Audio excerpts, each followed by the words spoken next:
Kasi sabi niya kay Gameboy, gamer ako bay, sa combo to sanay, pero yung kamay, lapit ng bumigay.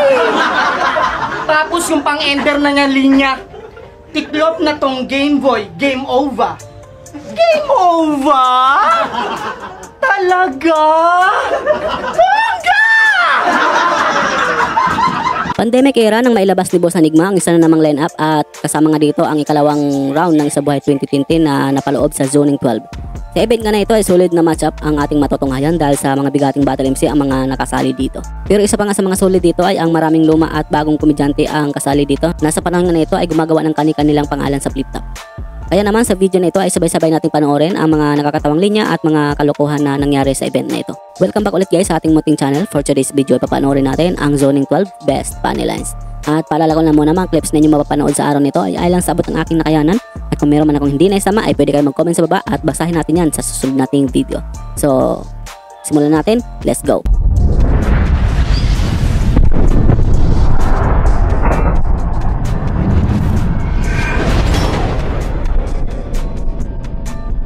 At hindi ikaw yung goat. Di ka lumutang dun kay Shernan. Di ka naka-mingo float. Lutang, Shernan, mingo float. Yung linya, inspired ni K-Ram pa. Kaya wala kang mingo float kasi wrong Graham ka. Isa ako sa humanga sa'yo. Kasi yung pagpapatawa mo, natural na natural. Yung pagiging tanga mo. Dalawang smaglas ka nga naman talaga. Nung nagsisimula ka pa lang. Pero ngayong nag-improve ka na, mukha ka nang matangkad na badang. Kaya dahil dyan, papasok ako sa bahay nyo. Tangina, panghi naman, Brad. Tangina, panghi naman, Brad. Tanginang bahayan, pagpasok mo, CR agad. Isa sa mga solid na laban dito ay itong Krega versus Livcram. Dahil sa dikdikan talaga ang laban nito, lalo pa at Isa Buhay at parehong bumibitaw ng mga solid na linya. At alam naman natin na isa si Krega sa masabi nating pang style clash talaga ang baon nitong linya na talaga namang tamang-tama para itapat kay Livcram. Habang si Livcram naman ay alam naman natin na kayang-kaya niyang tapatan estilo dito ni Krega sa kung saan siya bihasa. Ang lamang lang ni Lip ay basic sa kanya ang panggagago ng kalaban at dagdag mo na rin na bihasa din ito sa mga line marking na talaga namang nakakatawa pag ginagawa niya na ito sa kanyang kalaban. Kaya masabi kong ito yung magandang panoorin kay Livcram. Ito ba yung tinalo mo? Cowboy, alatang may kabayo. Tangina mo. Ilan to eh. Anong tayo yung ano? Go!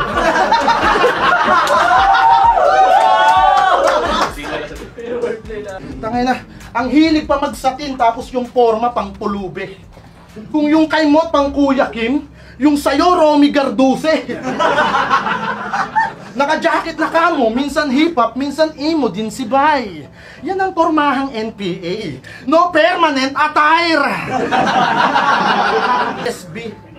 Unlimited shit na boduts. Boduts? Tanginang linya yan. Saan mo yan na poluts? Boguts! Kung ano-ano iniisip mo. Krega! Pukos!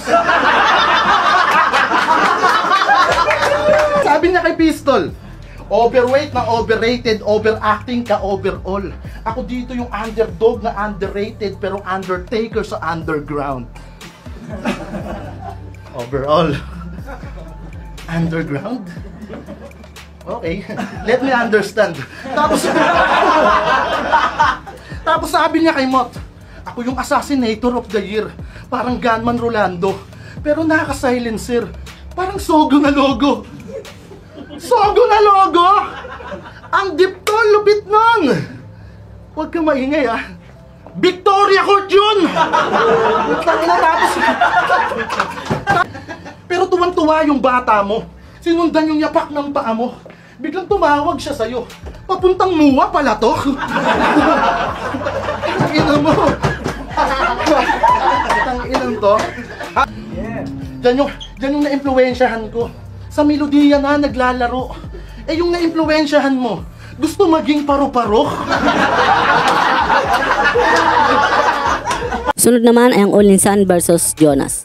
Magkaiba ang estilo sa laban at si Onlysan nga ay bihira lang natin na makikitang bumabato sa flip top, kaya di pagaanong nasusubaybayan ang mga estilo nito sa laban at bihira mo nga din itong marinig na boy bitaw ng mga nakakatawang linya sa mga nakaraan itong laban. Habang si Jonas naman ay talagang G ang performance na talaga namang pinagtripan niya ng gusto dito si Onlysan. Ito nga ang mas napakilala kay Jonas, ang ganitong estilo na kahit sinong battle MC nga ay kayang-kaya nitong kupalin sa mga laban niya. Isama mo na rin ang mga nakakatawa nitong linya na talaga namang maluluha ka sa kakatawa. Rick, eto na ba yung pinagmamayabang mong bago mong kalaguyo? Yung pinagmamalaki mo sa aking nagpatibok ng iyong puso? Yung ipwinesto ka sa kubo? Niromansa ka't pinasubo? Ipinasok mo ng isa buhay porkit ipinasok sa'yo yung buto?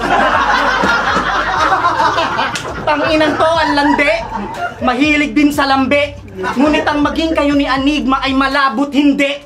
Dadaan ka muna sa bangkay ko o labi bago ang brief niyang mapanghe mauwi. Sana lang may laban ka. Kasi kahit anong laban mo, ako ang ipaglalaban niya. Kaya isaksak mo to sa iyong isip, puso't kaluluwa na matatanggal ka sa isa buhay, pati na din sa buhay niya.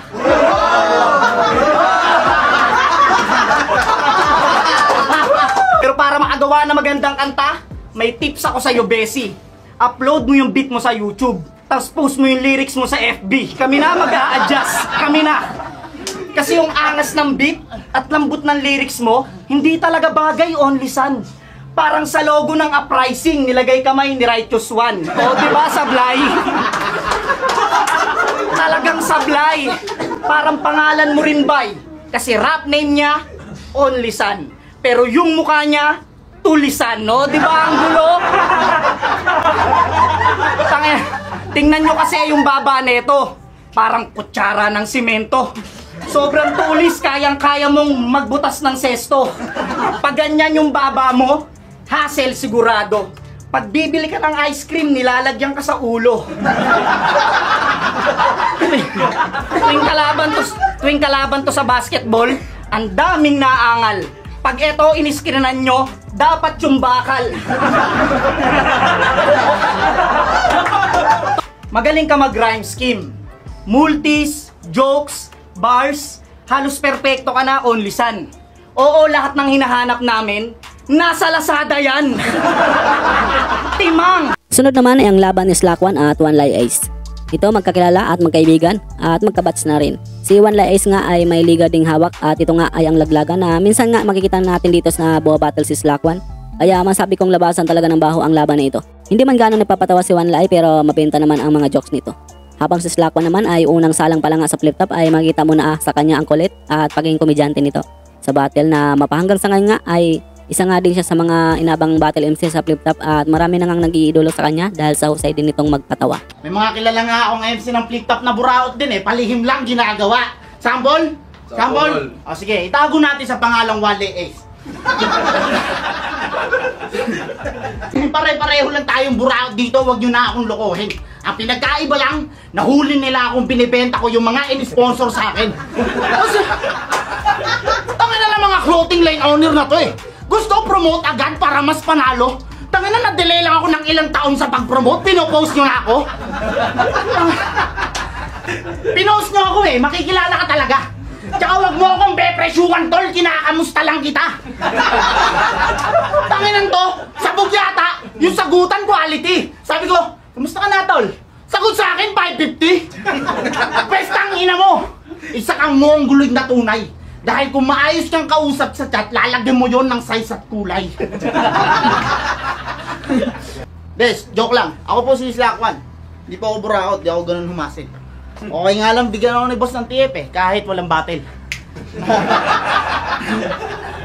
Napunta tong chick sa Las Piñas Yung ilong, tabingi yung butas, tas malapad yung noo. Kala ko nga kamag-anak ni Villar sa dami ng lupa sa kuko. Ang lakas ng putok, nagpabango, naglalaban yung amoy. Yung plano namin na gangbang, hindi ko na tinuloy. Pinagbibintangan pa nga ako ng mga gagong to na kinantot ko raw yun.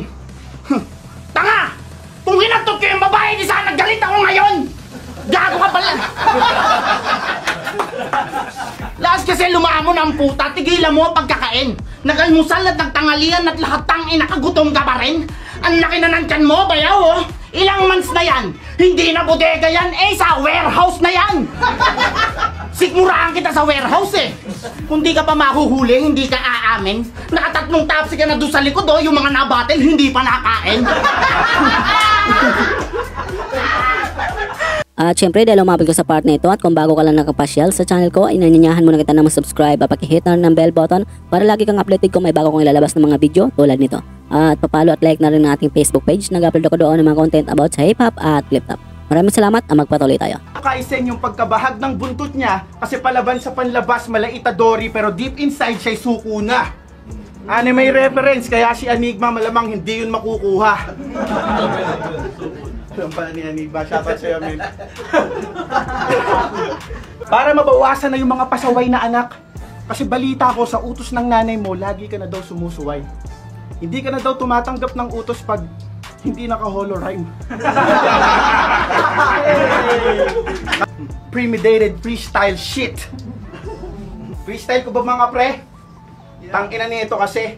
Laban natin mismatch parang Rap de la Fuente versus Julius Excelente. Sino si Julius Excelente?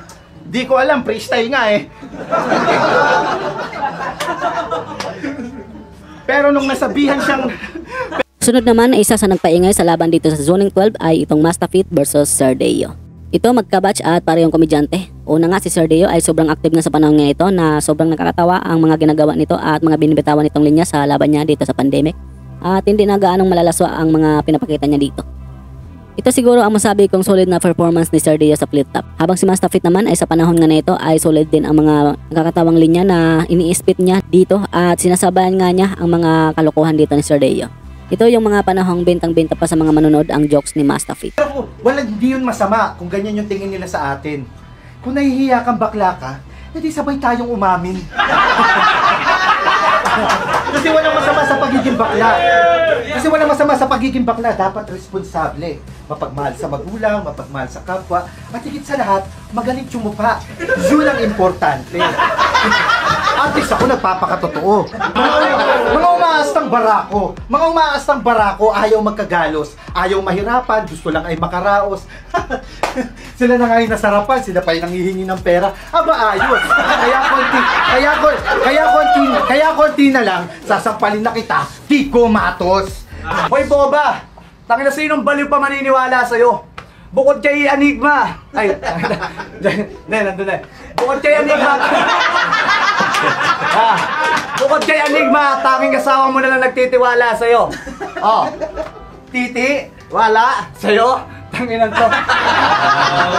Meron. Sige, labas mo. Di ba baliw ka? Alam ko naman na lahat gagawin mo dito para lang maaliw sila. Tangina, pero talo ka pa rin, tangina mo ka. At saka tigil-tigilan mo na yung estilo mo na kaya ako nagra-rap dito dahil para magpasaya ng mga tao. Tangina, yun naman pala ba't dinadamay nyo pa ako? Bosarik, tawa-tawa, akala mo natutuwa ako? Sa susunod na magkalaban pa to, talaga maniniwala na kami na chinuchupa ka nito. Pipitsogin yan, Enigma, puta.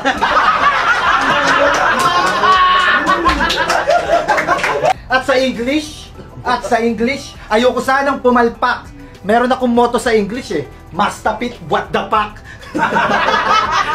Sige nga, kung guro kang talaga, spit mo nga dito meaning ng biology. See? Biology, study about human being and environment, living things or non-living things. Chemistry. Chemistry. Di alam, di ba? Chemistry. Pag sinagot na ni Sendok si Luxuria, malamang may chemistry. At tatawagin natin silang Sensor. Layo.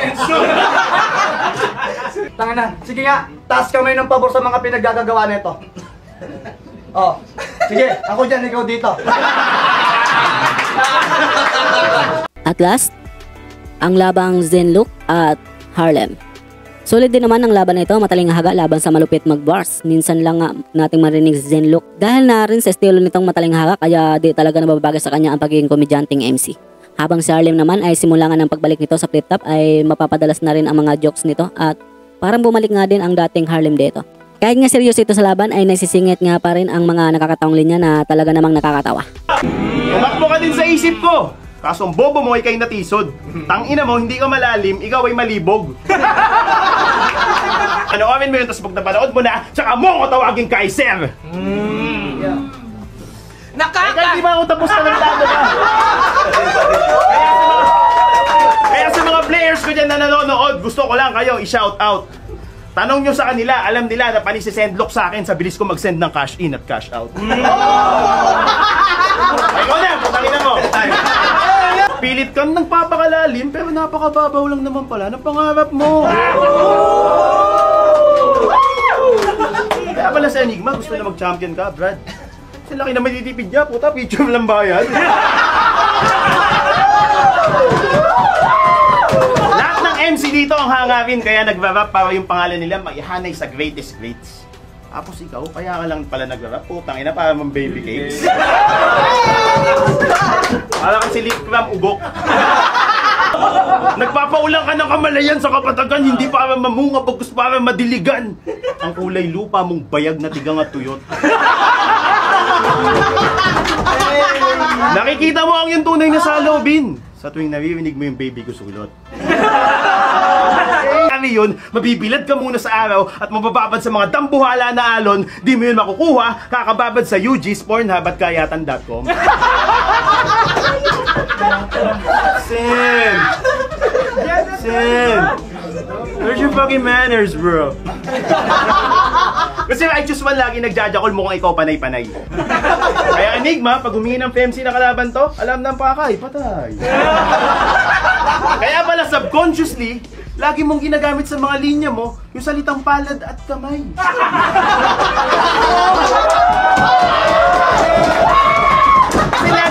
Kasi lagi kang nagjajakol. Alam mo anong bagay na kasabihan sa'yo, tol? Time is gold.